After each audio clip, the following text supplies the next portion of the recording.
This is why most people die unhappy. Not because their lives were difficult, not because they failed, not because they were unlucky.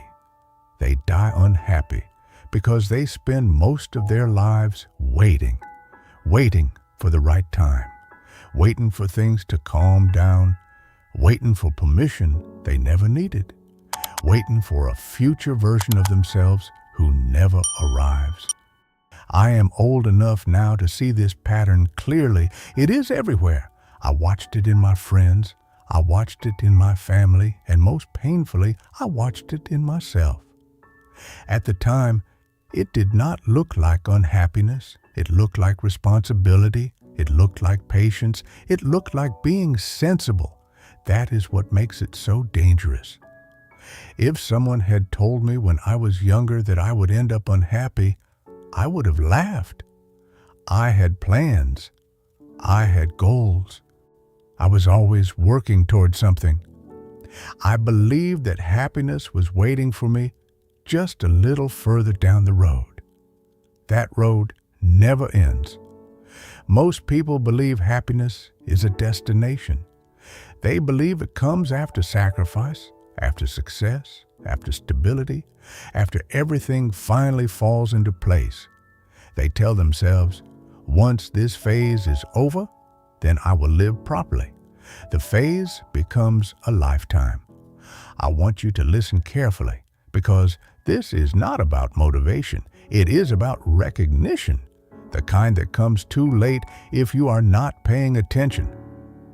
The reason most people die unhappy is not because they chose the wrong job or married the wrong person or made a single catastrophic mistake. It is because they postponed their own lives so thoroughly that there was nothing left to live when the waiting ended. I spent decades doing things I did not hate, telling myself I would do what I loved later.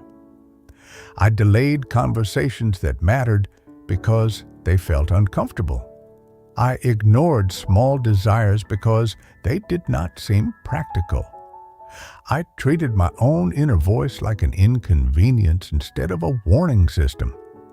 I told myself I was being mature. In reality, I was training myself to accept dissatisfaction as normal. That training is subtle. It happens quietly. You wake up one day and realize you have become very good at tolerating a life that does not excite you, move you, or feel like it belongs to you. People assume unhappiness comes from loss. Often it comes from neglect. Not neglect by others, but neglect of the self. There is a particular kind of sadness that shows up late in life. It is not loud. It does not scream. It sits quietly and reviews everything you meant to do and never did. Every honest conversation you postponed, every risk you delayed, every version of yourself you kept on hold because it felt safer to wait. I have seen this look in the hospital rooms, at funerals, and during quiet conversations when people believe they are being brave by not complaining. It is the look of someone who realizes that time did not take their life away. They handed it over gradually. Most people do not chase happiness. They chase approval, security, and comfort, assuming happiness will follow. When it does not, they assume the problem is themselves. They think they are ungrateful or broken for wanting more. So they silence that desire. Over time, that silence becomes heavy. Unhappiness is rarely about dramatic suffering. It is about living in a way that feels disconnected from who you are, then convincing yourself that this is what adulthood requires. I used to believe that wanting more meant I was dissatisfied with what I had. Now, I understand that wanting more often means you are paying attention. There is a difference between ambition and postponement. Ambition moves you forward. Postponement keeps you busy while your life passes in the background. Many people confuse the two. They say they are building something but they never arrive. They say they are preparing, but they never begin.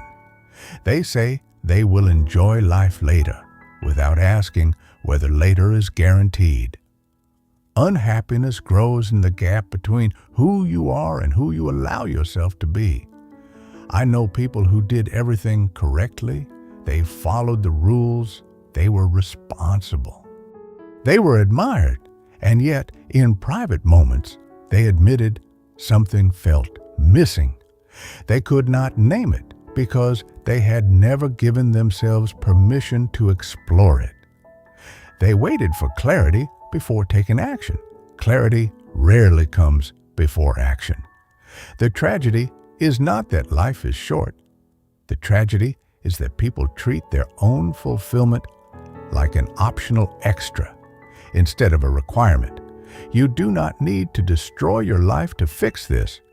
You do not need to abandon responsibility or chase unrealistic fantasies. You only need to stop lying to yourself about what you are postponing and why. The habit that makes people die unhappy begins with a simple sentence: I will do it later. Later becomes next year. Next year becomes someday. Someday becomes never. And then one day, there is no more later. This is not meant to frighten you. It is meant to wake you up. Because unhappiness does not announce itself. It settles in quietly while you are busy being reasonable. In the next part, I will tell you the specific patterns that keep people trapped in this waiting and how to recognize them before they harden into regret. The patterns that keep people unhappy are not dramatic. They do not feel dangerous while you are living them. That is why they last so long. The first pattern is mistaken endurance for virtue. Many people believe that tolerating discomfort without complaint makes them strong. They pride themselves on pushing through, on surviving situations that drain them. Over time, they forget to ask a simple question: what am I enduring for, and how long am I supposed to endure it? Endurance without direction slowly becomes resignation. The second pattern is outsourcing happiness to milestones. People attach their sense of fulfillment to events that exist in the future. When I reach this position, when I earn this amount, when the children grow up, when things finally settle, each milestone promises relief, but relief is not the same as joy. When the milestone arrives, a new one replaces it, and happiness is postponed again. This creates a life that is always preparing and never arriving. The third pattern is avoiding discomfort by avoiding honesty. Being honest with yourself is unsettling. It forces you to acknowledge desires that may require change. So people stay vague. They say they are fine. They say things could be worse. They say they should be grateful. Gratitude becomes a shield instead of a truth. There is nothing wrong with gratitude.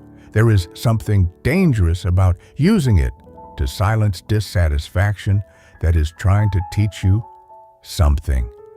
Another pattern is living according to expectations you never chose. Many people build their lives around roles assigned to them early: the responsible one, the reliable one, the practical one. Over time, they confuse the role with the self. Any desire that does not fit the role feels selfish or unrealistic, so it gets buried. What people do not realize is that buried desires do not disappear. They turn into bitterness, restlessness, or quiet regret. They show up as impatience with others and disappointment with life. Unhappiness also grows when people confuse being busy with being alive. Full schedules create the illusion of meaning. Days are packed, weeks disappear, and years pass quickly. Activity replaces reflection. Motion replaces intention. Then one day, the noise stops, and there is nothing underneath it. The final pattern is believing there will be time to fix things later. Time feels abundant until it does not. People assume they will have a moment to reconnect, to apologize, to try something meaningful. They underestimate how quickly energy fades, how priorities narrow, how options close. Life does not end suddenly for most people, it narrows. What makes these patterns so powerful is that they are socially rewarded.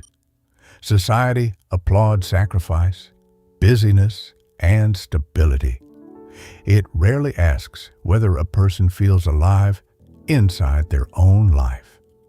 If you're listening to this and feeling uncomfortable, that discomfort matters. It is not guilt, it is awareness. It is the part of you that knows something is being delayed. The solution is not radical change. It is not abandoning your responsibilities or chasing extremes. It is making small, honest corrections while time is still flexible. Ask yourself one question and answer it without decoration. What am I postponing that matters to me? Then ask another, what is the real cost of waiting? The cost is not failure. The cost is distance from yourself.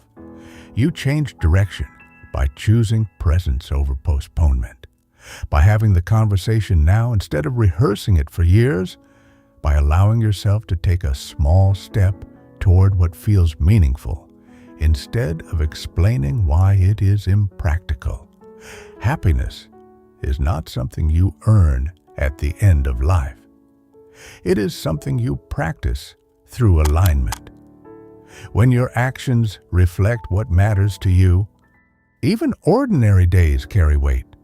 Most people die unhappy because they treat their own fulfillment as something optional, something indulgent, something to be addressed after everything else. Do not make that mistake. Your life is not a rehearsal. The waiting you are doing right now is shaping the ending, whether you intend it or not. You still have time to choose differently, not perfectly, not dramatically, just honestly. And that honesty, practiced early enough, is what separates a life that is endured from a life that is lived.